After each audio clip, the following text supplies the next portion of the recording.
Next is the ebook layout section. On the left side, you can select which end matter to include in your book. You will want to include the title page and the copyright page in most cases. Dedication page is optional, but if you have one, you can include that as well. If you scroll down, the next section is for promotional pages, and these are up to you whether or not you wish to include them in your book. If you do, the Also By pages has its own separate box that says Also By Location. If you click that, you can choose either the beginning of the book, the end of the book, or both. If you would like to include a new release email notification sign-up page, click the box for that as well. Finally is the biographical pages section, where you can include an About the Author page and About the Publisher page. If you are the publisher and you are the author, you may find it a bit redundant to include both, in which case, About the Author would be the recommended selection.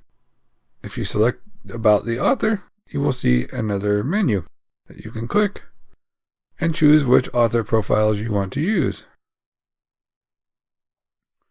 Back at the top of this page, on the right, you see a chapter layout section. You should see each of your individual chapters appearing in this layout box. If you do not, there is a button that says Help, these aren't my chapters. So you can click that for more information.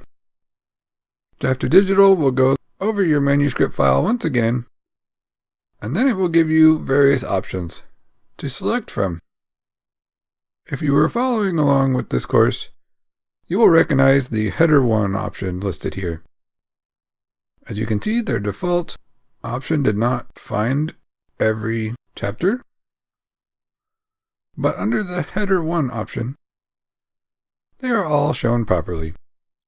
Simply click the box underneath the one that matches your chapters, and then click the Submit button.